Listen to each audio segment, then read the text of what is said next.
Assim. Então, novamente, boa tarde a todos. Me chamo Nathalie Lima. Hoje eu vou apresentar a minha tese de conclusão de curso, intitulada como Avaliação da Proliferação Celular de bacilos amiloliquefáceis sobre diferentes fatores de crescimento. Inicialmente, é importante a gente caracterizar o cenário atual da nossa agricultura, tendo em vista que é uma agricultura que tem como foco excessivo o aumento da produtividade com a utilização de insumos artificiais, como os agrotóxicos. Com isso, a gente sabe que o uso exacerbado desses agrotóxicos trazem impactos ambientais como a degradação do solo, a lixiviação e a contaminação de recursos hídricos. Então, a partir disso, a gente precisa de uma alternativa ecológica que seja capaz de combater esses impactos ou atenuá-los, como a agricultura regenerativa. É uma metodologia em que a gente utiliza de micro-organismos e insetos benéficos para conseguir combater pragas e também para promover um melhor crescimento vegetal. Com isso, já existem estudos científicos que embasam o suficiente falando da utilização de insumos à base de bacilos, de bactérias do gênero Bacillus, e com isso também existem algumas espécies que já possuem registro oficial no Ministério da Agricultura e Pecuária, como Bacillus amiloliquefáceis, Bacillus icaniformes, Bacillus pumilus e Bacillus subtilis. Aqui nós temos a caracterização do gênero Bacillus, que é composto por bactérias gram-positivas. São espécies que elas necessitam obrigatoriamente da presença de oxigênio para sobreviver, mas também possuem espécies dentro do gênero que podem usar esse oxigênio de maneira facultativa. Além disso, é um gênero que possui uma distribuição cosmopolita em diversos substratos.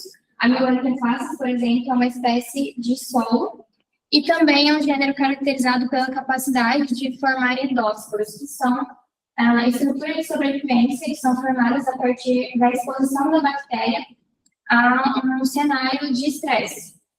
Essa característica é muito importante no ponto de vista industrial, da biofábrica, principalmente porque a presença desse endósporo ele pode aumentar a validade do produto na prateleira, tendo em vista que, como é uma estrutura de sobrevivência, ela vai suportar as situações extremas de calor, de salinidade, acidez e radiação. Aqui a gente tem um objeto de estudo, que é Bacillus amiloliquefáceis, em que já possuem estudos também que apresentam o seu potencial de utilização como agente biocontrolador de pragas e também como biofertilizante, com base nos mecanismos de ação que essa bactéria possui, como a ação antifúngica, a proteção das raízes, a função nutricional e também a produção de reguladores de crescimento.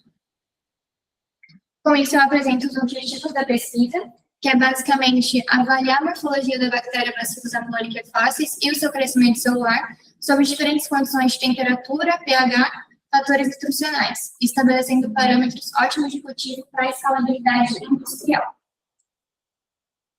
Bom, dentro dos materiais e métodos foram utilizadas duas cepas bacterianas, sendo Bacillus amiloliquefáceis 411, que foi a linhagem fornecida pelo Instituto Mato Grossense do Algodão, que é a empresa parceira da pesquisa, e também Bacillus subtilis UFM001, que foi a cepa utilizada como padrão comparativa, tendo em vista que são espécies muito próximas geneticamente, e existe muito mais informação disponível sobre Bacillus subtilis na literatura. Além disso, temos o meio de cultura que foi utilizado, então nós utilizamos agronutriente e o caldo Miller limpo. A gente realizou alguns testes com outros meios, mas esses foram os melhores. E a gente padronizou também 10 microlitros de inóculo para todos os ensaios. As análises foram realizadas após 24 horas de crescimento e durante essas 24 horas de crescimento, as amostras foram mantidas em agitação em 120 RPM. Aqui a gente tem um fluxograma simples do que foi realizado. Então, primeiramente foi feito o preparo e padronização do inóculo, depois a execução dos ensaios de crescimento, em que a gente observou pH, temperatura, nutrientes e magnetismo. Foi analisado posteriormente, foi feita a análise e a coleta dos dados, em que foi analisado o crescimento celular e a presença de metabólicos através de densidade óptica por espermatometria, e também a morfologia que foi visualizada por microscópio.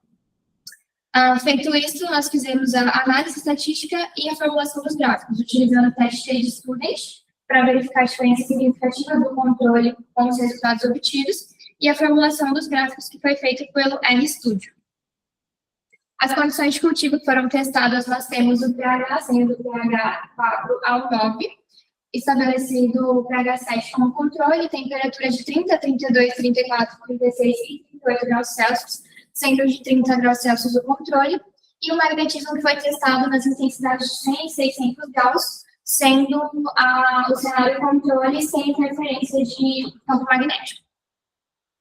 Dos fatores nutricionais, foram mais de 60 compostos testados, e eles foram divididos em carboidratos, compostos nitrogenados, sais e óxidos, ácidos orgânicos e éster e compostos orgânicos complexos. Da morfologia, as características morfológicas elas foram basicamente divididas em tamanho da célula, então, bacilos que eram menores que 10 micrômetros, bacilos entre 10 e 30 micrômetros e bacilos maiores que 30 micrômetros. Foi observada a presença de células móveis, que são bacilos com flagelos, e a presença de endósporos, que a gente pode observar na imagem C, e filamentos agregados, que seriam essas células juntas, né? Então, a gente pode observar na imagem A. Aqui também foi estabelecido um perfil real da morfologia, ou seja, as características que queríamos encontrar nessas amostras do ponto de vista industrial, que foram estabelecidas as características de bacilos menores que 10 micrômetros e a presença dos endósporos.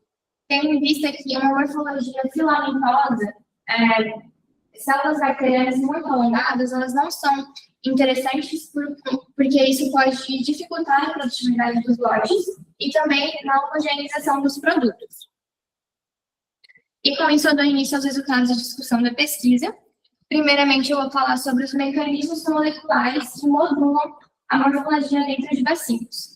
Então, nós temos inicialmente a divisão celular, que ela é influenciada pela proteína UGTP. Essa proteína UGTP, ela vai monitorar os níveis de glicose dentro da célula. E quando existe um nível de glicose muito alto na célula, essa proteína UGTP, ela vai inibir a formação do anel de fermentação durante a fissão binária. Então, aqui a gente tem uma célula bacteriana que está realizando a fissão binária, que é o nosso método de reprodução. Então, o material genético dela já foi duplicado e o próximo passo é ela realmente ser dividida. A partir do momento que existe uma glicose, existe um alto nível de glicose dentro da célula, essa célula não vai ser dividida e isso vai gerar os filamentos mais alongados. Temos também a agregação e formação de biofilme, que é um processo regulado pelo regulador SPO0A. E esse regulador ele é ativado através de uma cascata de fosforilação. E assim ele vai se tornar SPO0AP, que é a versão negativa e fosforilada. Ele é ativado através de um sinal ambiental, um sinal de estresse que a célula vai receber, e assim essa cascata é ativada. A partir dos níveis médios de concentração desse regulador, aqui a gente vê que quanto mais ele aumenta, quando ele chega em concentrações médias, ele vai ser iniciado o processo de formação de biofilme através da ativação de reguladores de genes, que vão ativar a síntese de exopolissacarídeos, que são compostos responsáveis por dar essa característica de cola das células, fazendo que elas grudem entre si. Já a esporulação, ela também é um processo regulado por esse mesmo regulador, SPO0AP. A diferença é que ela vai ser ativada através de níveis mais altos de concentração desse regulador. Então, além disso, a esporulação também é frequentemente relacionada com a exaustão nutricional, que seria a escassez de nutrientes. E, por fim, temos a motilidade, que é uma característica modulada pelo regulador sigma D, que ele é reprimido na presença de altas concentrações de SPO0AP. Isso significa que, em uma comunidade bacteriana em que o processo de esporulação já foi iniciado, a tendência é de que haja menores quantidades de células móveis, de células flageladas. Sobre o efeito do pH, nós observamos uma redução no crescimento em pH ácido, pH 4 e 5, em ambos os micro-organismos. E isso vai estar relacionado, isso é corroborado pela literatura, a literatura descreve essa característica, e isso é explicado pela exportação ativa de prótons, porque isso vai gerar o esgotamento energético da célula. Tendo em vista que a célula bacteriana, quando ela está exposta a um pH ácido, ela necessita da exportação ativa de prótons para fora da célula, para evitar a acidificação do seu pH intracelular. Então, como essa exportação ela necessita do gasto de ATP, isso vai acabar gerando esgotamento energético e, consequentemente, vai trazer a morte celular. Já no pH alcalino, 8 e 9, a gente observou um bom crescimento para bacilos amiloricefáceis e bacilos subestilos não teve seu crescimento de forma considerável. Isso pode ser explicado também pela presença de um mecanismo que evita a perda excessiva de prótons, que é um mecanismo de antiportadores monovalentes de cátion-prótons eletrogênicos. Isso significa basicamente que a célula ela possui uma proteína de membrana, então ela vai realizar o transporte de duas moléculas ao mesmo tempo. Na verdade, são três, porque ela vai exportar para fora potássio e vão entrar duas moléculas de próton. E assim, ela vai evitar a perda de próton excessiva, tendo em vista que a célula, quando ela está em meio alcalino, a tendência é que a célula perca prótons também na tentativa de manter a homeostase e neutralizar essa diferença de pH. Só que com a presença desse mecanismo, isso vai evitar a perda excessiva e assim a proliferação celular vai ser mantida. Sobre a morfologia em função do pH, foi observado filamentação e agregação em pH ácido. Isso mostra que essa faixa de pH induziu um estresse químico na célula, ativando os reguladores de estresse e, consequentemente, induzindo a agregação. E também em pH alcalino foi observado células pequenas, que é a morfologia de interesse. E isso mostra também que essa faixa de pH manteve o equilíbrio na divisão celular. Sobre o efeito da temperatura, visivelmente a gente percebe que 38 graus Celsius foi a melhor temperatura para ambos os micro-organismos. E isso é explicado pela presença de termômetros de RNA. Os termômetros de RNA são estruturas secundárias que ficam localizadas na região 5' da RNA mensageiro, que é a região inicial desse RNA mensageiro. E, basicamente, em temperaturas mais baixas, vão existir ligações de hidrogênio, que são esses risquinhos. Essas ligações de hidrogênio vão manter a estrutura fechada, e isso vai impedir, fisicamente, com que o ribossomo, que é essa bolinha azul, que o ribossomo se acople ao seu sítio de ligação, que é essa caixa cinza. Então, a partir do momento que o ribossomo não consegue se acoplar ao seu sítio de ligação, ele não consegue realizar a tradução de proteínas. E a partir do momento que a tradução das proteínas não são realizadas, a taxa metabólica tende a ser menor, porque essas proteínas elas são importantes para o transporte de nutrientes, são importantes para manter a regulação de mecanismos fisiológicos. Então, isso acaba influenciando na proliferação celular dessas bactérias. Já em temperaturas mais altas, essas ligações de hidrogênio elas são quebradas. E assim, o sítio de ligação do ribossomo fica disponível, consequentemente, a tradução é realizada, e assim, isso vai acabar influenciando no aumento da proliferação celular, tendo que pegar essas proteínas que estão disponíveis para realizar o seu trabalho. Na morfologia em função da temperatura, a gente observou a morfologia de 34 e 38 graus Celsius, novamente atrelando à filamentação que aconteceu em temperaturas mais baixas devido à menor taxa metabólica, que provavelmente inviabiliza a formação do anel de septação, que vai gerar filamentação. Já em relação à agregação, ela aconteceu só em 30 graus Celsius, para bacilos subtis apenas, que mostra que essa temperatura atuou como um estressor ambiental. A escrolação ela aconteceu em todas as temperaturas para ambos os micro-organismos, novamente mostrando que esse processo ele é independente de condições térmicas e ele está mais relacionado com a escassez nutricional. Na interferência magnética, nós observamos uma resposta muito estimulatória para bacilos amiloricefáceis, em que em 600 graus a gente teve o dobro de densidade óptica do controle. Então, esse resultado é corroborado por Barona Duque e colaboradores de 2019, onde é citado que as espécies de bacilos podem sim ser estimuladas por campos magnéticos de baixa intensidade. Além disso, o artigo também explica que isso acontece devido à alteração da fluidez da membrana e pelo efeito Hall. Esse efeito Hall é um efeito físico que ele vai conseguir modular os canais iônicos da membrana, isso vai fazer com que mais potássio entre na célula. A molécula de potássio ela é frequentemente relacionada com a síntese proteica. Então, como eu disse, as proteínas estão sendo importantes para a proliferação celular, então isso vai influenciar, vai favorecer a multiplicação celular e também vai acelerar as ondas metabólicas, que consequentemente vai mostrar para a gente aqui o aumento de biomassa, assim como foi observado.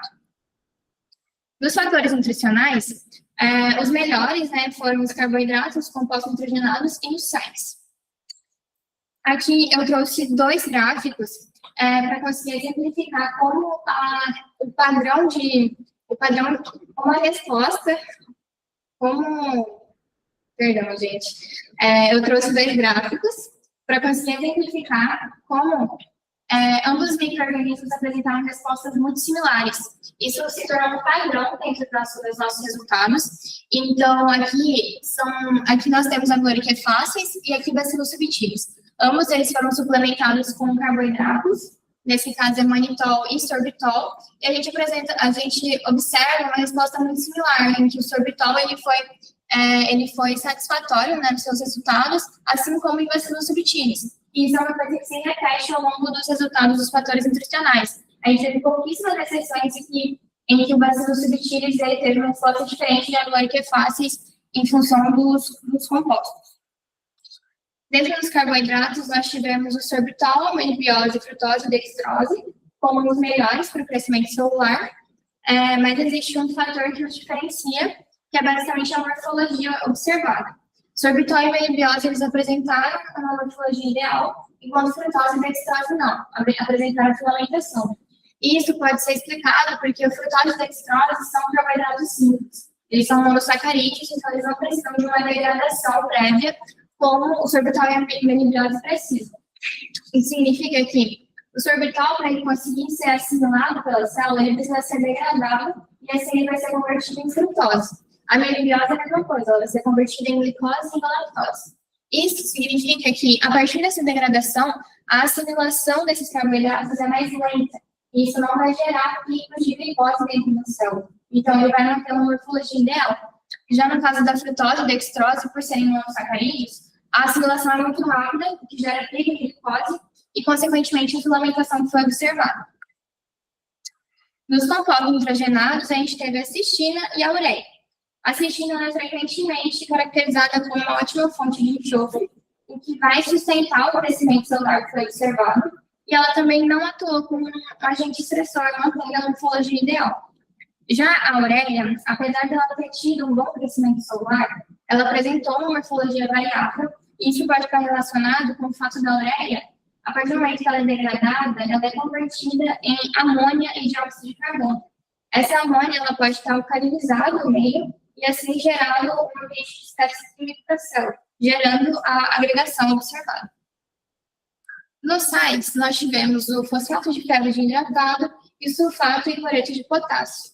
Todos os compostos que tinham ferro na sua composição apresentaram um bom crescimento celular, e isso é devido ao ferro ser utilizado como um cofator de enzimas no ciclo de Krebs e cadeia respiratória, que vai maximizar a produção de energia, consequentemente, uma maior proliferação celular.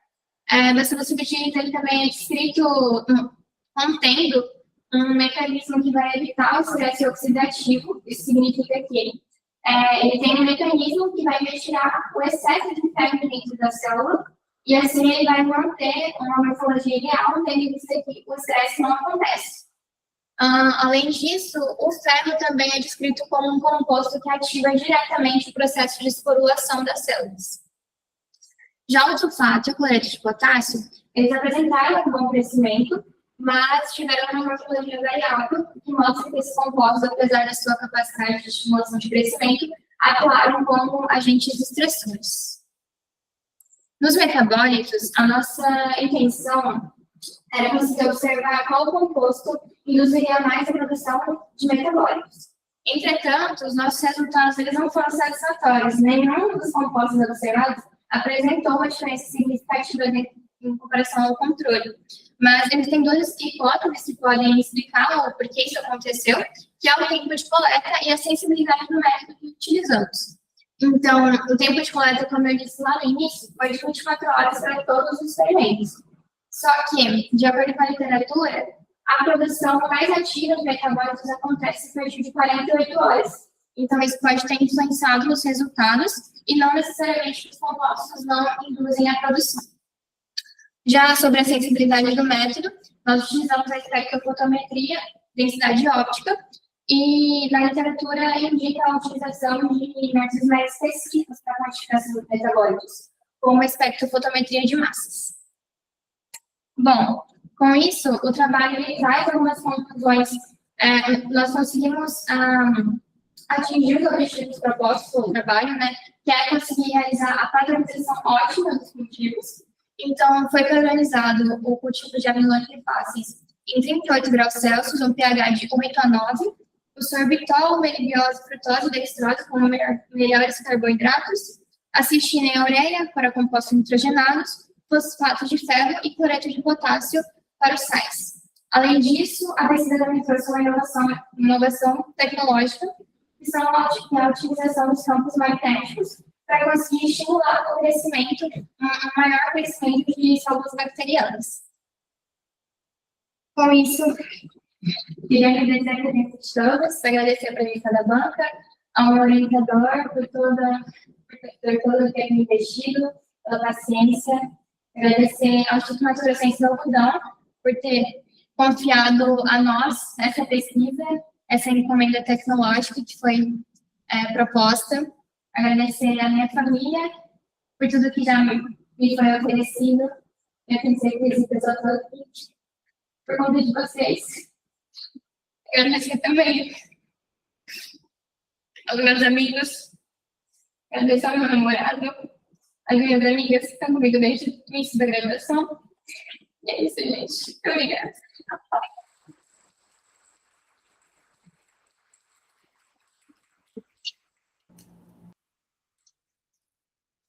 Agradeço essa apresentação, né, só te pedir, por favor, para a gravação.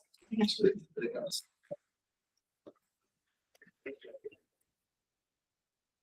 São sucessos esse vídeo.